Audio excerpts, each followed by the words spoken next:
आपको इस वचन को सुनते सुनते ही, और एक गहरी उपस्थिति आपको घेर लेगी।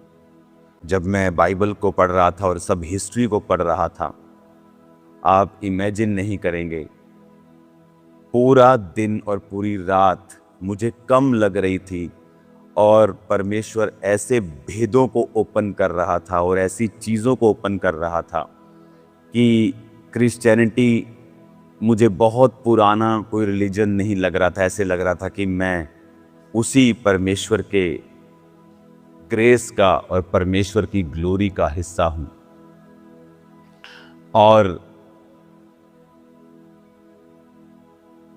जब कल घंटों मैं बाइबल में पढ़ा रहा, घंटों बाइबल के सामने मैं घुसा रहा, कैसे क्रिश्चियनिटी यूरोप में आई, कैसे परमेश्वर ने कार्य किया, और जब आप आज ये सुनेंगे, आपका दिल परमेश्वर की महिमा से भर जाएगा। आप ये जान लेंगे कि यहोवा परमेश्वर, आपका प्रभु यीशु मसीह, वो पूरी दुनिया के ऊपर प्रभुता करता है। वो वहाँ भी प्रभुता करता है जहाँ पर अन्य लोग राज्य करते हैं। वो वहाँ भी प्रभुता करता है जहाँ लोग बस मसीह का विरोध करते हैं, वो उसकी प्रभुता वहाँ पर भी है। मैं आपको बताना चाहता हूँ, थिस्सलुनीके, जब हम पुराने समय में चले जाते हैं, जीसस क्राइस्ट के समय में चले जाते हैं, तो अभी ये जो थिस्सलुनीके शहर है, जिसकी नाम की पत्रियाँ बाइबल में मौजूद हैं जो पौलुस ने लिखी थी, वो थिस्सलुनीके उस समय रोमी साम्राज्य का हिस्सा हुआ करता था। तो ये आज थिस्सलुनीके ग्रीस में है, लेकिन उस समय इसको ग्रीस नहीं कहा जाता था।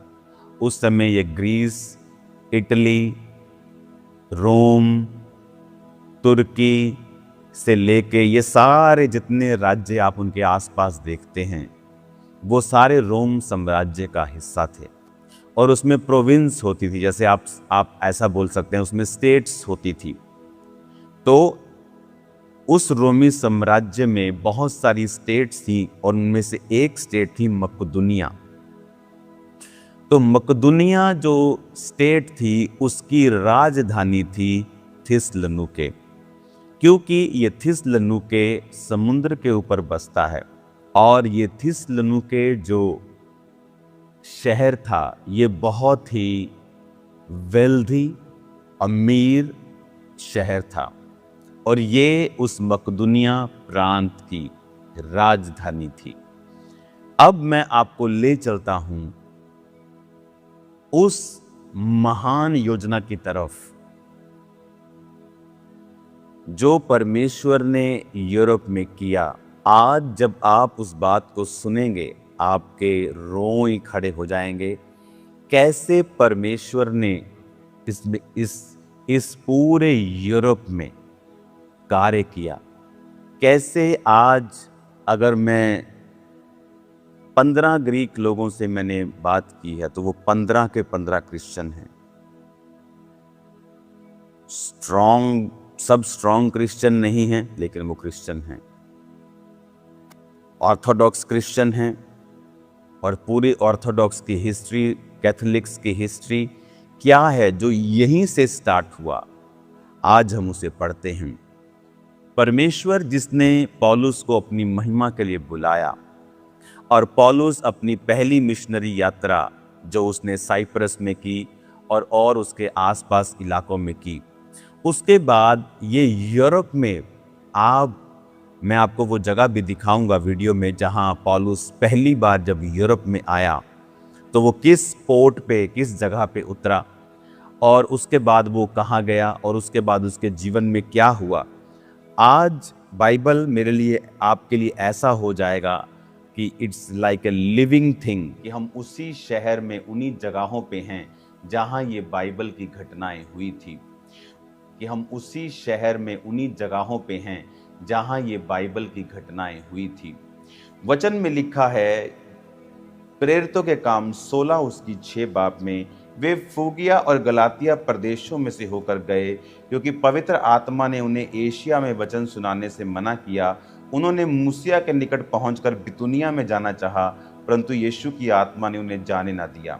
अतः वह मूसिया से होकर त्रोआस में आए, वहां पौलुस ने रात को एक दर्शन देखा कि एक मकदूनी पुरुष खड़ा हुआ विनती करके कह रहा है, पार उतरकर मकदूनिया में आ और हमारी सहायता कर। उसके ये दर्शन देखते ही हमने तुरंत मकदूनिया जाना चाहा, ये समझकर कि परमेश्वर ने हमें उन्हें सुसमाचार सुनाने के लिए बुलाया है। यहाँ पर एक मार्वलस काम होता है, इसलिए कहा जाता है कि अगर आप पवित्र आत्मा के चलाए हुए चलेंगे तो परमेश्वर महान कार्य आपके द्वारा करेगा। यहाँ पर क्या हुआ कि पौलुस जो है वो जिन जगहों के ये नाम है, फुगिया, गलातिया, मूसिया, बितूनिया, ये सारी जगहें अगर आप आज सर्च करेंगे तो ये आपको तुर्की में मिलेंगी। कुछ पार्ट तुर्की का वेस्टर्न, नॉर्दर्न, आपको ये अलग अलग पार्ट तुर्की के ये वो नाम हैं, क्योंकि पौलुस भी अगर आप उसकी स्टडी करेंगे तो वो तुर्की में जन्मा था, क्योंकि तुर्की उसी समय रोमी साम्राज्य के नीचे था। तुर्की से लेके इजराइल से लेके इधर से पूरा काफी हिस्सा यूरोप का, काफी हिस्सा इधर पाकिस्तान, इंडिया के कुछ हिस्से, बहुत सारे ऐसे हिस्से थे जहां पर इनका राज्य था। तो और ये राज्य बदलता रहता था ऊपर नीचे, लेकिन मैं आपको जस्ट समझाने के लिए कह रहा हूं कि ये राज्य इतना बड़ा था। तो ये तुर्की की बात हो रही है। तो जब वो तुर्की में, एशिया में जब वचन सुनाना है, वो तुर्की की बात हो रही है, तो परमेश्वर ने कहा मत जा। जब वो बितूनिया को जाना चाहा, यानी वो जब वेस्ट की ओर जाता था तुर्की की, प्रभु कहता नहीं जाना अच्छा, उसने कहा वेस्ट की तरफ मैं नहीं जाता हूं, तो इसका मतलब शायद परमेश्वर ने मुझे नॉर्थ की तरफ कहा है। जब वो नॉर्थ की तरफ जाता था, परमेश्वर कहता था मत जा। और उसके बाद उसे एक दर्शन आता है कि मकदूनिया, क्या था मकदूनिया, मैंने आपको पहले बताया था। इस समय मकदूनिया अगर आप देखेंगे तो मैकेडोनियन एक देश है, अभी ये अलग देश है। अगर आप मैप देखेंगे तो अभी ये जो मकदूनिया जब प्रांत, तब ये स्टेट होती थी, तब ये देश नहीं था। लेकिन आज अगर आप ग्रीस के पास देखेंगे तो नॉर्थ मैकेडोनिया ये एक देश है। ग्रीस के बिल्कुल पीछे इसका बॉर्डर लगता है Albania, Bulgaria, Kosovo, Serbia. North Macedonia ये उसके बिल्कुल पीछे लगता है, ग्रीस के साथ बॉर्डर इसका लगता है। तो ये उस मकदूनिया की बात कर रहा है कि ये मकदूनिया जो आज देश है, तब प्रांत हुआ करता था, लेकिन ये यूरोप में था। और वहां उसने दर्शन देखा कि मकदूनी पुरुष आके कह रहा है कि आ और हमारी सहायता कर। अब पौलुस को मालूम हुआ कि मुझे मकदूनिया जाकर प्रीच करना है। और ये वो समय था, इस समय की जो टाइमलाइन है वो मैं आपको बताता हूं। ये जो समय था, जब ये समय था सन 49, जीसस क्राइस्ट के क्रूस पर चढ़ाए जाने के 16 साल बाद का। जीसस क्राइस्ट के क्रूस पर चढ़ाए जाने के 16 साल बाद, सन 49 और 50 के पास ये समय था। और पौलुस जिस जगह पर यूरोप में, क्योंकि तुर्की से यूरोप, ग्रीस, तुर्की यूरोप में नहीं आता है, ग्रीस यूरोप में है, तो पौलुस ने जिस जगह पहली बार कदम रखा यूरोप में, वो जगह आगे लिखी है। उसमें लिखा 11 आयत में, इसलिए त्रोआस से जहाज खोलकर हम सीधा सुमात्राके और दूसरे दिन नियापोलिस में आए। नियापोलिस जो आज ग्रीस में कवाला नाम से पहचाना जाता है, ये कवाला जगह जहां पर पौलुस पहली बार ग्रीस पर और यूरोप के ऊपर अपने कदम को रखता है। और वहां से क्या लिखा है, फिर वो फिलिप्पी में पहुंचे जो मकदूनिया प्रांत का मुख्य नगर और रोमियों की बस्ती है, और हम उस नगर में कुछ दिन तक रहे। और सबत के दिन हम नगर के फाटक के बाहर नदी के किनारे ये समझ कर गए कि वहां प्रार्थना करने का स्थान होगा, और बैठकर उन स्त्रियों से जो इकट्ठी हुई थी बातें करने लगे। और लुदिया नामक थुआतीरा नगर की बैंजनी कपड़े बेचने वाली एक भक्त स्त्री सुन रही थी। प्रभु ने उसका मन खोला कि वह पौलुस की बातों पर चित्त लगाए और उसने अपने घराने समेत बपतिस्मा लिया। तो उसने हमसे विनती की, यदि तुम मुझे प्रभु की विश्वासिनी समझते हो तो चल कर मेरे घर में रहो, और वो हमें मनाकर ले गई। अब यहां पर फिलिप्पी में वो जाते हैं। जब वो फिलिप्पी में गए तो उन्होंने कुछ दिन वहां पे रहे और लुदिया नामक एक औरत, जो बैंजनी वस्त्र यानी अमीर औरत थी, और वो प्रार्थना करते कहीं जा रहे थे तो उसको वो मिले और सब स्त्रियों से वो बात करने लगे और उन्होंने परमेश्वर के वचन पर मन लगाया और वो बपतिस्मा उसने लिया। और वो चर्च जहां पर आज वो चर्च है जहां पर लुदिया ने वचन को सुना था। मैं इन जगहों की खास वीडियो को भी आपको दिखाऊंगा। जुड़े इस हफ्ते तो प्रार्थना और फास्टिंग कर लीजिए और एक्सपेक्ट। और मैं जिस को भी ये वीडियो भेज रहा हूं वो बोल रहे हैं हम घर बैठे पवित्र आत्मा से भर रहे हैं, हमें आत्मा छू रहा है, हमें होली स्पिरिट टच कर रहा है। जब आप एक्सप्लेन कर रहे हैं तो पवित्र आत्मा हमें छू रहा है बहुत बड़ी रीति के साथ। अब फिलिप्पी में जब वो पहुंचे और उन्होंने लुदिया का मन परिवर्तन होते हुए देखा, उसके बाद 16 आयत से लेके 40 आयत तक, इसको हम अभी नहीं पढ़ेंगे, ओके, इसको हम फिर पढ़ेंगे दोबारा। अब मैं चाहता हूं आप 17 बाब की पहली आयत पे आ जाएं। लिखा, फिर वो अमीपुलिस और अपुलनिया से होकर थिस्सलुनीकियों में आए जहां यहूदियों का एक आराधनालय था। पौलुस अपनी रीति के अनुसार उनके पास गया और 3 सब्त के दिन वो पवित्र शास्त्रों से उनके साथ वाद विवाद करता रहा। उनका अर्थ खोल खोल कर समझाता था कि मसीह को दुख उठाना, मरे हुओं में से जी उठना अवश्य था। वही यीशु जिसकी मैं तुम्हें कथा सुनाता हूँ मसीह है। उनमें से कितनों ने और भक्त यूनानियों ने, बहुतों ने, बहुत सी कुलीन स्त्रियों ने मान लिया और पौलुस और सिलास के साथ मिल गए। परंतु यहूदियों ने डाह से भर के बाजारू लोगों में से कुछ दुष्ट मनुष्यों को अपने साथ लिया। भीड़ इकट्ठी करके नगर में हुल्लड़ मचाने लगे। यासोन के घर पर चढ़ाई करके उन्हें लोगों के सामने लाना चाहा। उन्हें वहां ना पाकर चिल्लाते हुए यासोन और कुछ भाइयों को नगर के हाकिमों के सामने खींच लाए कि ये लोग जिन्होंने जगत को उल्टा पुल्टा कर दिया है यहाँ भी आ गए हैं। यासोन ने उन्हें अपने यहाँ उतारा है। ये सब के सब ये कहते हैं कि यीशु राजा और कैसर की आज्ञाओं का विरोध करते हैं। उन्होंने लोगों को और नगर के हाकिमों को ये सुनाकर घबरा दिया, इसलिए उन्होंने यासोन और बाकी लोगों से मुचलका लेकर उन्हें छोड़ दिया। अब पौलुस एंट्री करता है नियोपोलिस, जो आज का कवाला है। वहां से एंट्री करके वो फिलिप्पी में जाता है और वहां प्रीच करता है।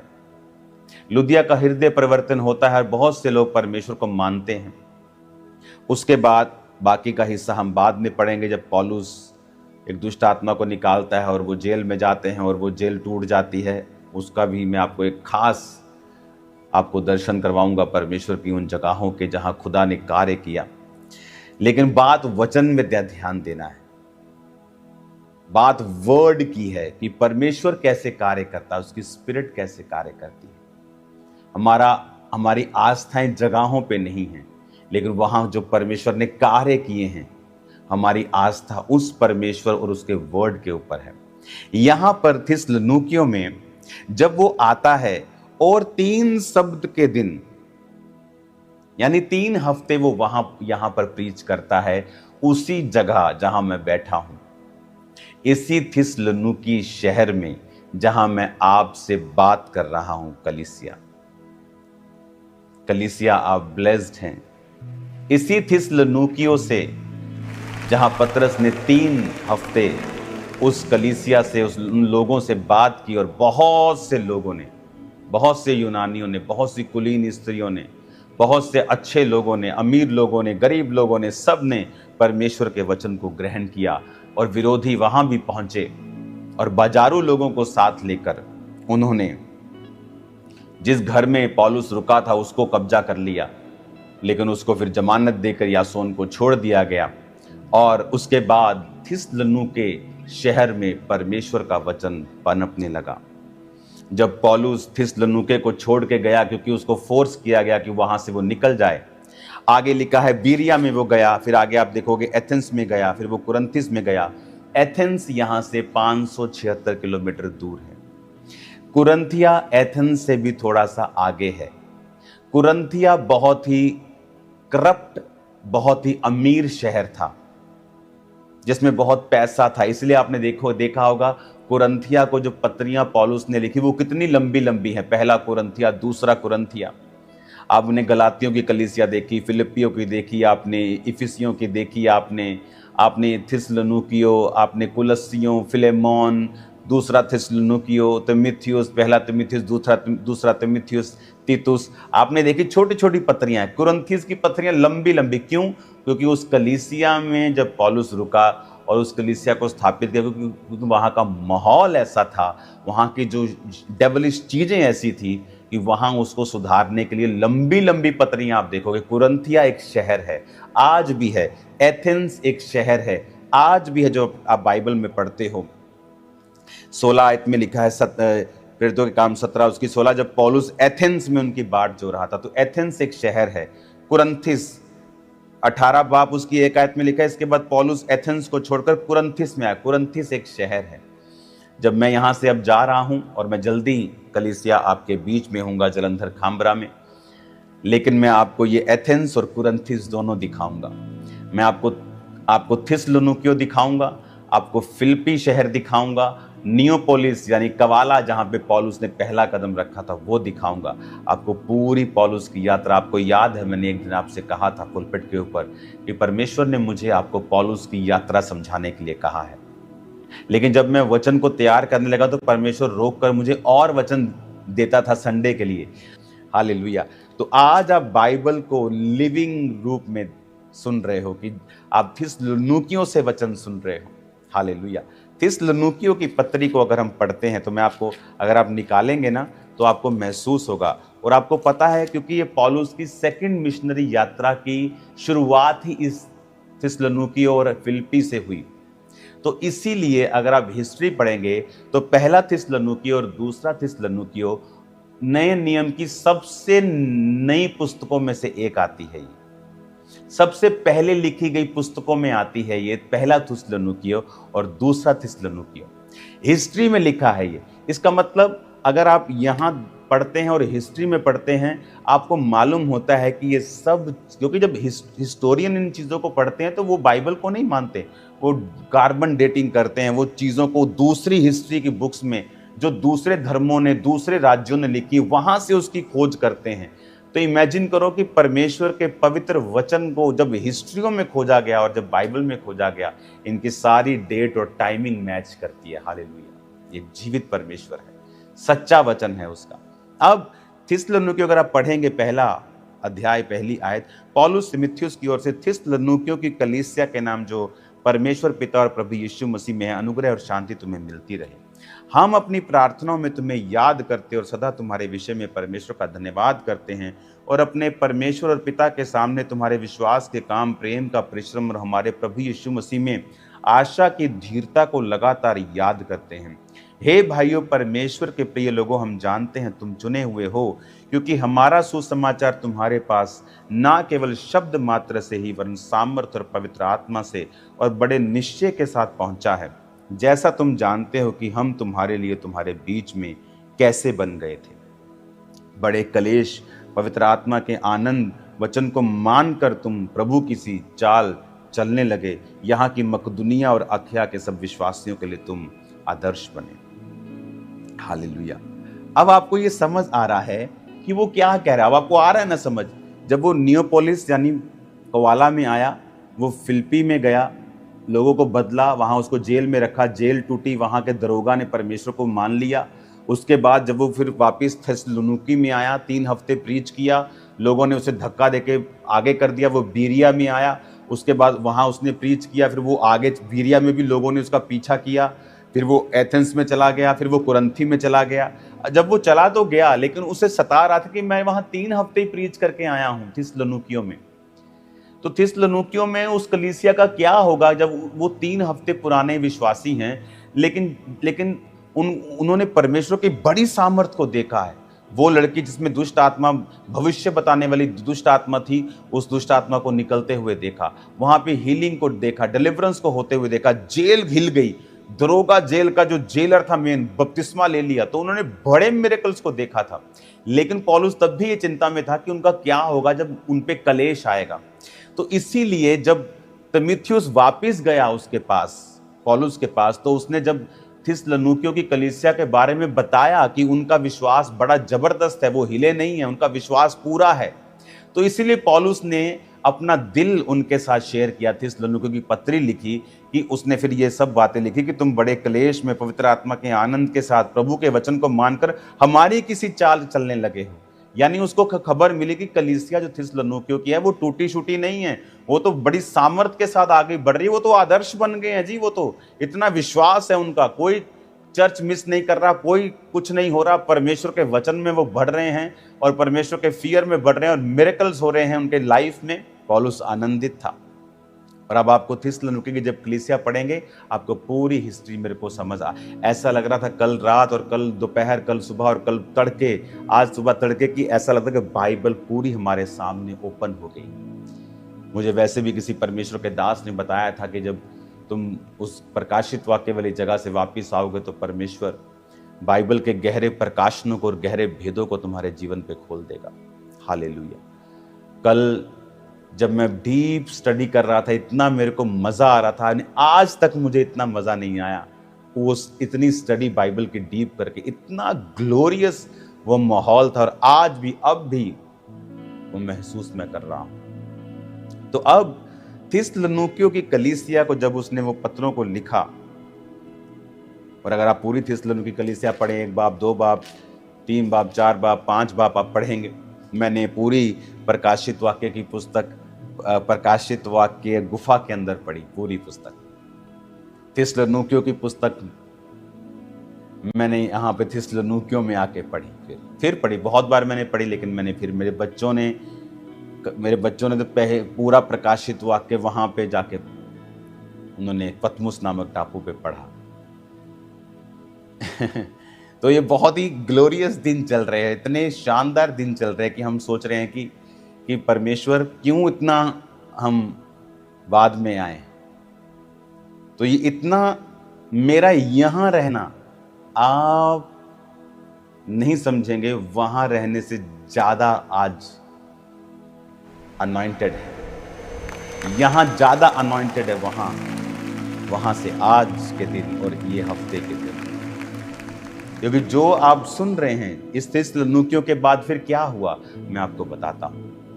पौलुस ग्रीस में एंटर करता है, नियोपोलिस में, जो आज का कवाला है, फिलिप्पी में जाता है जो आज भी फिलिप्पी कहलाता है, थिस्सलुनीकियों में आता है, आज भी थिस्सलुनीकियों ही कहलाता है, एथेंस में जाता है, फिर कुरिन्थी में जाता है।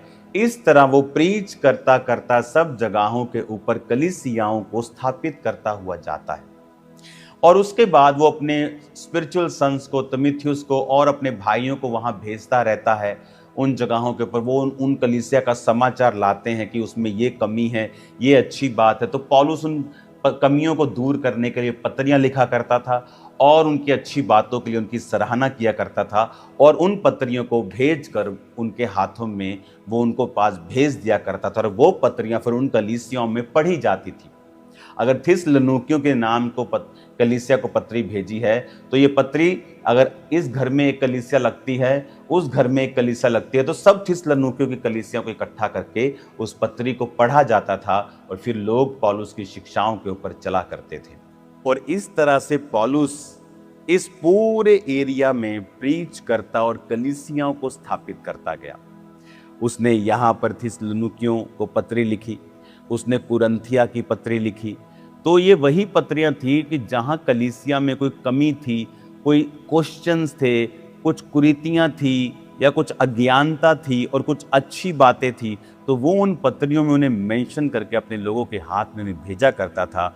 और जैसे आज मान लीजिए मैं थिस्सलुनीकिया की ये कलीसिया चला रहा हूँ, उधर कोई और एक कलीसिया चला रहा है, उधर कोई और कलीसिया चला रहा है, तो जब पत्री आती थी कि थिस्सलुनीकियों के नाम, यानी मेरे शहर के पूरी कलीसिया के नाम एक पत्री आई है, तो वो पत्री लाई जाती थी और सब कलीसियाओं के सामने पढ़ी जाती थी और सब लोग उसे फॉलो करते थे। तो एक बड़ी घटना जो 49 और 50 यानी 49 यानी पहली सदी के 50वें साल सन 52 के करीब, उसी समय के करीब जो थोमा, अपोस्टल थोमा, जिसने परमेश्वर की पसली में उंगलियों को डाल के देखा था, वो भारत में आए थे। ये वही समय है 2 साल पहले जब पौलुस इस प्रीच को यूरोप में लेके गए। वही समय में जो परमेश्वर के बाकी चेले थे, पतरस, याकूब, यूहन्ना, जो कलीसिया के खंबे माने जाते हैं, और बाकी चेले, वो सेंटर में यानी इज़राइल में रह के यरूशलेम के पास वो उन प्रीच को उस जगहों के ऊपर फैला रहे थे। पौलुस को परमेश्वर ने ड्यूटी लगाई कि वो इस प्रीच को यूरोप में लेके जाए, और यही सेंटर था दुनिया का, यहीं पे ज्यादा लोग रहते थे। बहुत से देश तो भी खोजे भी नहीं गए थे और वहां पे पॉपुलेशन भी नहीं थी, यही वो हिस्सा था। और जब 50 ईस्वी के करीब पौलुस यहाँ पे आए और उन्होंने यहाँ पे प्रीच करना शुरू किया और जगह जगह कलीसियां स्थापित हुई, और पौलुस ने कहा कि मैं सिर्फ वचन से तुम्हारे पास नहीं आया, पर उसने क्या लिखा देखो 5 आयत में, पहला थिस्सलुनीकियों 5:1-5 कहता, हमारा सुसमाचार तुम्हारे पास केवल शब्द मात्र में नहीं परंतु सामर्थ और पवित्र आत्मा में और बड़े निश्चय के साथ पहुंचा है। कहता सामर्थ के साथ, पवित्र आत्मा के साथ और बड़े निश्चय के साथ पहुंचा है। यह समाचार सिर्फ शब्दों से नहीं था। हालेलुया, परमेश्वर महान है। कहता नो नो नो, सिर्फ शब्दों से नहीं, be healed in the name of Jesus. वो सामर्थ से भी था, मुर्दे जिंदा कर रहा था, लंगड़े चला रहा था, वो हील कर रहा था लोगों को, सिर्फ गप्पे नहीं मार रहा था, सिर्फ शब्दों से लोगों के कानों को सेटिस्फाइड नहीं कर रहा था। क्योंकि लोग सोचते हैं कि हम कलाम की सेवा करते हैं तो हम सुपीरियर हैं उनसे जो हीलिंग करते हैं। नो, हीलिंग और कलाम दोनों साथ चलने चाहिए। अधूरा सुसमाचार है सिर्फ यीशु के बारे में बात करना और जो वो करता है उसे करके ना दिखाना। हालेलुया। तो पौलुस कहता मेरा सुसमाचार अधूरा नहीं था, सिर्फ शब्द मात्र से नहीं था परंतु पवित्र आत्मा की सामर्थ्य से था। पवित्र आत्मा के उस प्रगटीकरण के साथ, उसके कामों के साथ तुमने वो सुसमाचार को सुना है। और उसने कहा जैसा तुम जानते हो कि हम तुम्हारे बीच में कैसे बन गए थे। अगर आप देखेंगे तो इसी कुरंथिया में जब आप देखेंगे, मैं आपको फिर से प्रेरितों के काम में लेके चलता हूं। आज मुझे ऐसा लग रहा है कि बाइबल जो है ये बिल्कुल मेरे लिए ऐसे खुदा ने खोल दिया है इसको, मैं उसके लिए आनंदित हूँ। कुरंथिस 18, प्रेरितों के काम 18 कुरंथिस में उसकी हेडिंग है। अगर आप इसमें देखेंगे तो लिखा पौलुस एथेंस को छोड़कर कुरंथिस में आया और वहां उसने अक्विला नाम का एक यहूदी पाया जिसका जन्म पुंतुस में हुआ था। ये अपनी पत्नी प्रिस्किल्ला के साथ इटली से हाल में आया था क्योंकि क्लौदियस ने सब यहूदियों को रोम से निकल जाने की आज्ञा दी थी, इसलिए वो उनके यहाँ आया और उसका और उनका एक ही उद्यम था और इसलिए वो उनके साथ रहा और वो काम करने लगे और उनका उद्यम तंबू बनाने का था। तो जब पौलुस इस ग्रीस एरिया में रहा, उसने अपना ये जिक्र इस ग्रीस एरिया में रहते हुए जो उसने अपना काम तंबू बनाने का किया और कलीसिया पर अपना भार नहीं डाला, कलीसिया से उसने पैसे नहीं लिए और उसने अपना काम किया और उसने अपने पर्सनल पैसों से ही अपने जीवन को उसने चलाया। इस बात का सबूत है पहला थिस्सलुनीकियों 2 उसकी 9 इस बात का सबूत है, क्योंकि हे भाइयों तुम हमारे परिश्रम और कष्ट को स्मरण रखते हो, हमने इसीलिए रात दिन काम धंधा करते हुए तुम में परमेश्वर का समाचार प्रचार किया कि तुम में से किसी पे भार ना हो। तो वो तंबू बनाने लगा कुरंथिस में और कुरंथिस में वो काफी देर तक रहा। और यहां पर परमेश्वर का जो दास था वो इतना प्रभावी उसने प्रचार किया और वो सामर्थ के साथ इतना प्रचार किया कि यहां पर बहुत सी कलीसियाएं स्थापित हो गई। फिर क्या हुआ एक बड़ी घटना उसके बाद हुई, और वो घटना होती है 303 ईस्वी में। 303 ईस्वी में, जो क्योंकि ये जो रोमी साम्राज्य था ये बहुत बड़ा था, तो इसको उन्होंने प्रोविंसेस में बांटकर इसके एम्परर, गवर्नर बोल सकते हो, इसके हेड बोल सकते हो, वो ठहराए जाते थे जो सारा ये कामकाज देखते थे। अब देखो क्रिश्चियनिटी कैसे फैलती है।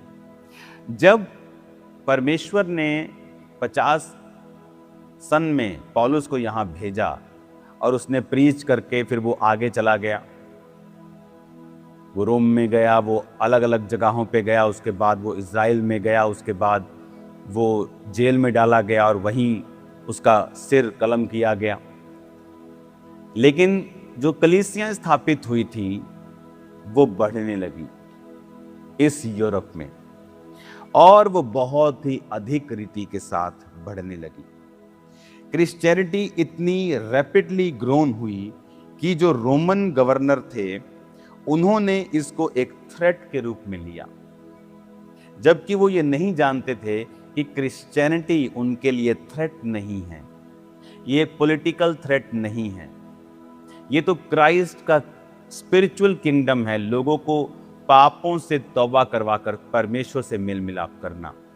और उन्होंने एक बहुत बड़ी गलती की। वो गलती ये थी कि उन्होंने 303 ईस्वी में, जब गैलोरियस नाम का एक शानदार योद्धा उनकी सेना में था, वो बड़ा मशहूर था दलेरी के लिए, पर वो यहोवा को मानने वाला नहीं था, जीसस को मानने वाला नहीं था। वो एक अन्य जाति योद्धा था और उसने बड़े बड़े कार्यों को रोमी गवर्नमेंट में किया, और वो बहुत ही निर्भीक साहसी आदमी था, और उसके पद को ऊंचा करके उसको इस थिस्सलुनीकि एरिया में, इस रीजन का उसे एम्परर बना दिया, उसे एक हेड बना दिया गया। जब उसने ये देखा कि क्रिश्चियनिटी, जो कि उसका बीज एक संत के द्वारा, पौलुस के द्वारा लगाया गया था, और वो पौलुस का लगाया गया बीज जब क्रिश्चियन बढ़ने लगे, तो जिस पीढ़ी ने परमेश्वर को ग्रहण किया था, उनके बच्चे, उनके पोते और उनके ग्रैंड सन्स, जब पीढ़ी बढ़ी, तो ये जब ग्रैंड सन्स तक बात आ गई, ये तीसरी चौथी पीढ़ी तक ये जब बात आई, तो भी 50 ईस्वी में पौलुस आया, और ये 303 साल की मैं बात कर रहा हूं, यानी उसके 250 साल बाद। तो जब उनके ग्रैंड सन्स और ग्रेट ग्रैंड सन्स और डॉटर्स यहाँ पे बढ़ने लगे, तो वो उसे एक थ्रेट समझने लगे। वो कहने लगे कि ये जीसस को किंग बोलते हैं, जबकि हमारा किंग तो रोमी राजा है। ये जीसस को किंग बोलते हैं, ये हमारे किंगडम के लिए और हमारी नेशनल सिक्योरिटी के लिए एक थ्रेट है। और वहां से शुरू हुआ परसिक्यूशन, एक ग्रेट परसिक्यूशन जो अब तक कलीसिया के इतिहास में कभी देखा नहीं गया था। यहां तक कि यरूशलेम में भी वैसा परसिक्यूशन नहीं था। उस परसिक्यूशन में क्या हुआ, अब जब कलीसिया बढ़ने लगी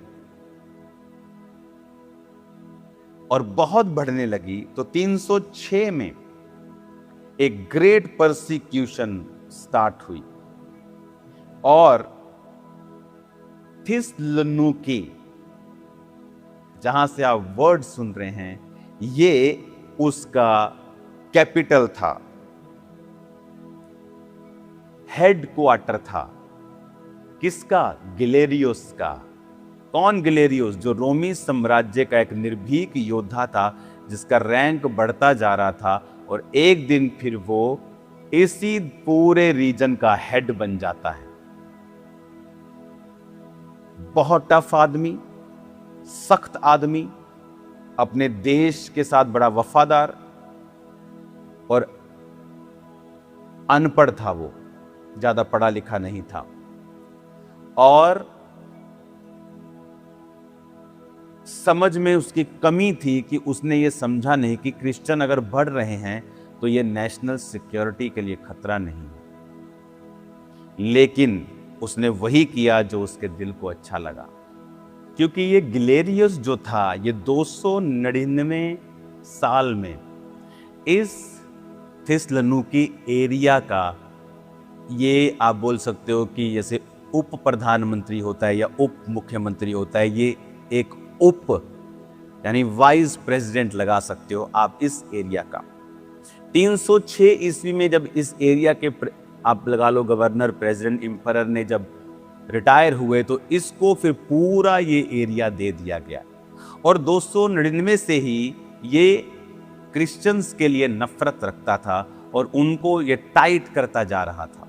लेकिन एक समय आया जब पूरी इस एरिया की पावर, और ये थिस्सलुनीकि जो शहर था ये इसका गढ़ था जहां से आज मैं आपसे बात कर रहा हूं। तो जब गिलेरियस को ये एरिया मिल गया पूरी तरह से, वो इसका होली सोली बन गया, उसने एक आज्ञा निकाली, क्रिश्चियंस को तबाह करने की आज्ञा। हिस्ट्री बताती है कि 300 से लेके 311 तक ये वो क्रिश्चियन इतिहास का समय था जब हजारों लोगों के सिर काटे गए, जब ये सबसे भारी परसिक्यूशन इस समय में हुई। लोगों को पब्लिकली मारा गया, पीटा गया, काटा गया, जलाया गया। अब मैं आपको बताता हूं कि उन्होंने कैसे कार्य किया। उन्होंने मैजिस्ट्रेट्स को आज्ञा दी कि वो पब्लिक प्लेसेस के ऊपर वेदियां बनाएं, और उन वेदियों को वो अलग अलग जगह, कोर्टयार्ड्स, पब्लिक बाथरूम्स के बाहर कहीं साइड पे, ऐसे सिटी प्लाजास के बाहर, और जहां जहां भी लोग इन वेदियों को देखते थे वहां वहां उन्हें एक खुशबूदार कोई चीज उनके सामने जलानी पड़ती थी, और वहां पर जो पूरी तरह से जो रोमी राजा होता था उसकी भी इमेज लगी हुई थी, जो इंपेरियर गैलेरियस था उसकी भी एक इमेज लगी थी कि उसके सामने भी वो उसकी पूजा करेंगे। तो जो कोई वो पूजा नहीं करता था उसको एक स्पेशल किस्म का सर्टिफिकेट एक होता था उनके पास, एक पहचान पत्र। तो वो पहचान पत्र इस कारण होता था कि ये आदमी इन सब चीजों की पूजा करता है। तो जब सोल्जर्स चेक करते थे किसी घर में जाके कि पहचान पत्र दिखाओ, उनके पास नहीं होता था, इसका मतलब ये लोग पूजा नहीं कर रहे इन गॉड्स की, और इन रोमी जो एम्पेरर गैलेरियस है इसकी पूजा नहीं कर रहे, तो उनको घरों से खींच कर मार दिया जाता था। उनकी स्टेट ने एक लॉ पास किया कि उनकी प्रॉपर्टी, लैंड और मनी उनसे छीन ली जाए, उनसे सिटीजनशिप छीन ली जाए, और उनको नौकर का दर्जा दे दिया जाए। फिजिकल टॉर्चर, उनको लकड़ी में बांध कर रखा जाता था, उनके जॉइंट्स को डिसलोकेट कर दिया जाता था, उनको लोहे की सांकलों के साथ बांधकर गरम गरम प्लेटों के ऊपर खड़ा कर दिया जाता था। और दिमेत्रियस नाम का एक Roman officer, young Roman officer, परमेश्वर को मानने लगा था, और जब उन्होंने अपने ही ऑफिसर्स को प्रीच करते हुए देखा तो उसको स्पेयर, भाले मार मार के पब्लिक में मार दिया था। और उस की चर्च यहां मौजूद है, दिमेत्रियस की, उस शहीद की, उसकी रिमेम्बरेंस में। उसकी चर्च मतलब उसकी पूजा नहीं करते ये लोग, उसकी रिमेम्बरेंस में एक जीसस क्राइस्ट की चर्च यहां मौजूद है। तो उन दिनों में सिस्टेमेटिकली लोगों को अरेस्ट किया जाने लगा, लीगली उनको परसिक्यूट किया जाने लगा, उनकी चीजों पर कब्जा किया जाने लगा, उनको मारा जाने लगा, शेरों के मुंह में दिया जाने लगा। तो पता आपको क्या हुआ? वो ग्लेरियस एम्परर, वो गवर्नर, वो उस देश का राजा, आप समझ सकते हो, उस रीजन का राजा, जब उसने ये देखा 311 ईस्वी में, जब ये दुखों को वो करते करते सालों बीत गए थे, जब उसने 311 ईस्वी में ये देखा कि ये लोग अपने परमेश्वर से हटे नहीं, ये मर गए, ये लुट गए, बर्बाद हो गए, मार दिए गए, घसीटे गए, शेरों के मुंह में चले गए, अपने विश्वास का इनकार नहीं किया, और उसका दिल टूट गया और वो बीमार हो गया। और वो इतना बीमार हुआ कि अपनी डेथ बेड पे चला गया। जब उसने देखा कि 311 ईस्वी में उसकी परसिक्यूशन फेल हो चुकी है, उसने ये लिखा कि मेरा किया हुआ परसिक्यूशन क्रिश्चियंस के फेथ को खत्म नहीं कर पाया और क्रिश्चियनिटी को खत्म नहीं कर पाया। और उसने फिर देखा 311 ईस्वी में, और उसने एक लॉ पास किया, और मैं आपको उस लॉ का आज नाम बताता हूं। और उसने एक लॉ पास किया, the edict of toleration. 311 AD का लॉ है। अपने डेथ बेड के ऊपर थिस्सलुनीकि, इसी शहर में जिस शहर से मैं आपसे बात कर रहा हूं, सीवियरली इल एम्परर गैलरियस ने रियलाइज किया his persecution had failed miserably. He issued an edict officially legalizing Christianity and asking Christians to pray to their God for his health. Hallelujah, Hallelujah. 311 में गैलेरियस कहता है, मेरी परसिक्यूशन जो की गई है वो फेल हो चुकी है, और उसने एक लॉ पास किया, एक एडिक्ट पास किया ऑफिशियली, क्रिश्चियनिटी को उसने लीगलाइज कर दिया, और क्रिश्चियन से माफी मांगी और उनसे प्रार्थना की कि वो अपने परमेश्वर से मेरी सेहत के लिए प्रार्थना करें, क्योंकि अब एम्परर को पता चल गया था कि वो इसीलिए बीमार होकर मर रहा है क्योंकि उसने परमेश्वर के साथ पंगा लिया है। बहुत से मसीह विरोधी, हमें उनके लिए प्रार्थना करनी, हमें उनके लिए ब्लेसिंग मांगनी है, लेकिन मैं आपको बताना चाहता हूं, ये समय आ रहा है जब आप उनको बहुत गहरी, बहुत भद्दी स्थिति में देखने वाले हैं। मैं आपको ये बोलना चाहता हूं, समय आ रहा है, बहुत नजदीक है।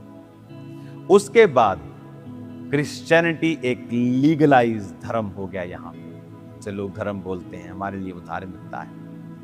लोग परमेश्वर को मानने लगे, लीगलाइज धर्म हो गया, कोई तंग नहीं कर सकता था क्रिश्चियंस को।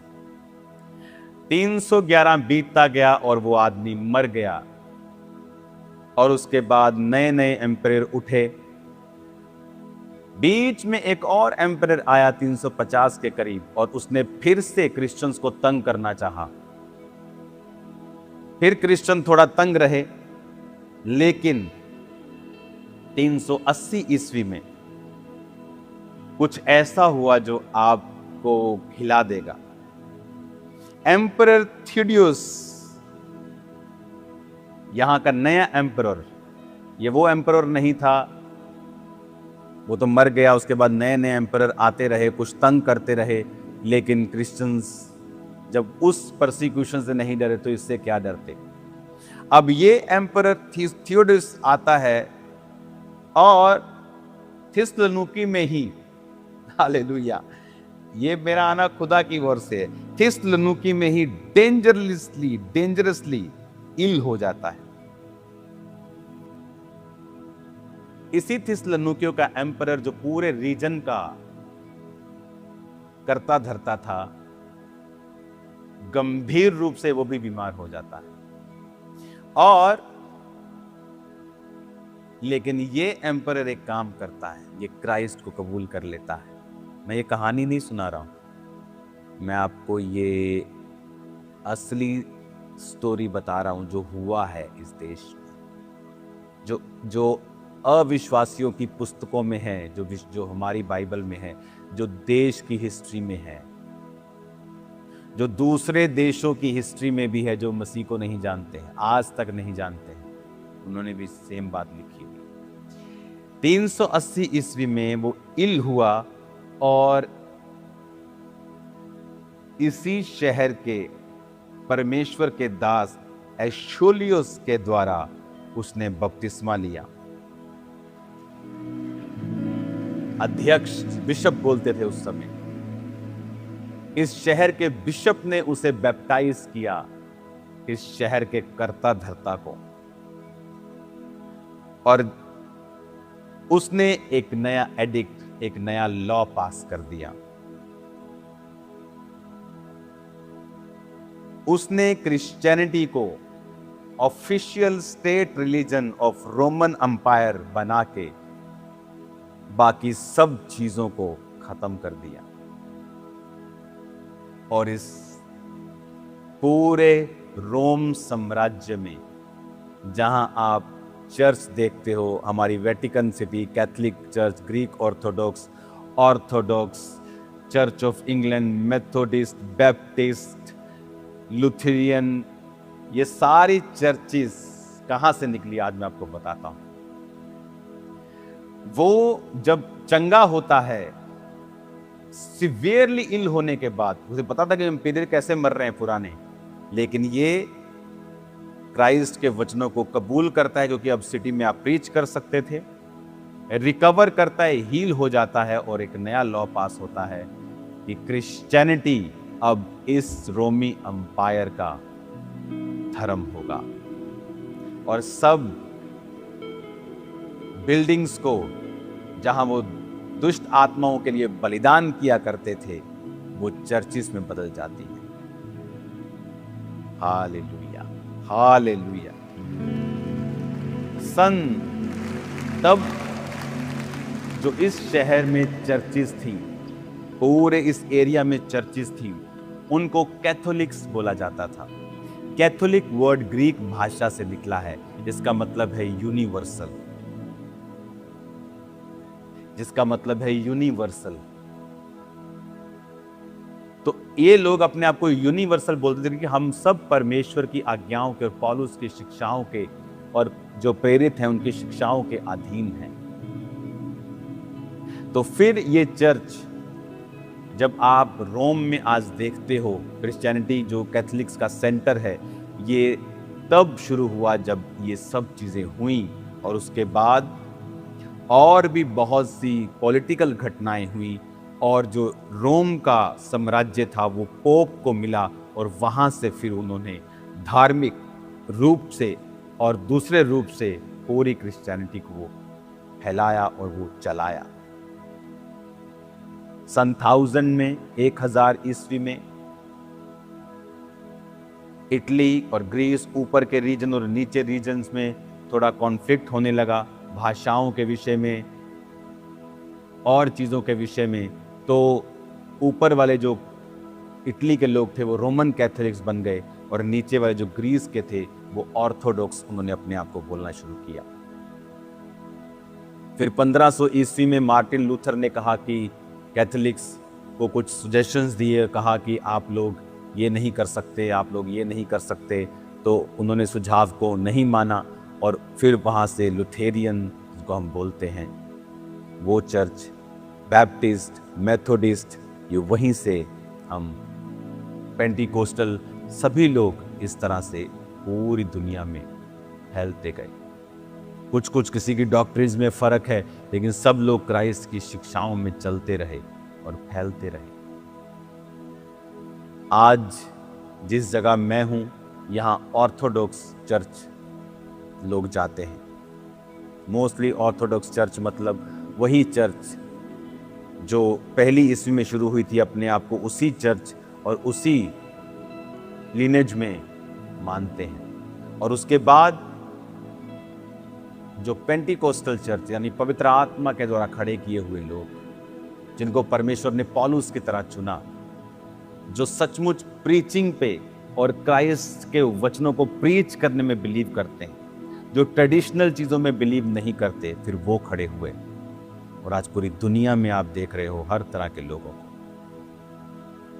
Roman Catholics, Greek Orthodox, Russian Orthodox, Baptist, Lutheran, Anglican, ये सब चर्चेस इस तरह से परमेश्वर के कार्य को करती है। आज मैं आनंदित हूँ और मुझे पता है कि परमेश्वर ने आपसे बात की है कि किस तरह से परमेश्वर ने उन लोगों के विश्वास को और उन शहीदों के लहू को यहाँ वेस्ट नहीं होने दिया, पर परमेश्वर ने अपने राज्य को स्थापित किया। आप डरे मत, घबराए मत, खुदाबंद हमारे संग है, वो सब शक्तियों से महान है। वो हमारी परसिक्यूशंस को भी जानता है, हमारे दुखों को भी जानता है, वो शहीदों के लहू का बदला लेना भी जानता है।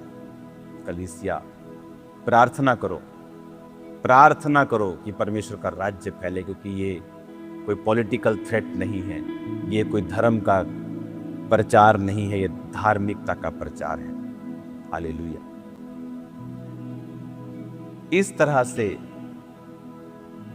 जो क्रिश्चियनिटी पौलुस ने यहाँ पर 50 सदी में शुरू की, और होते होते होते आज पूरा यूरोप परमेश्वर के वचन को जानता है। बाकी उन पे इंडिविजुअल है, अगर वो स्वर्ग नहीं जाना चाहते तो, लेकिन ऐसा नहीं है कि परमेश्वर के वचन को वो नहीं जानते। हाँ, धीरे धीरे यूरोप में वो गर्म क्रिश्चियनिटी ठंडी हुई है।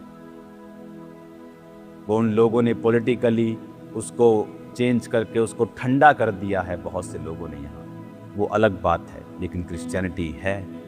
ऐसी यहाँ पे जगहें हैं जहाँ 8-8 घंटे प्रीस्ट लोग प्रार्थना करते हैं। ऐसे पहाड़ हैं यहाँ जहाँ उस पहाड़ पे जाने के लिए स्पेशल परमिशन लगती है। बहुत से प्लेसेस, और बाइबल को मैंने यहाँ जिंदा होते हुए देखा है।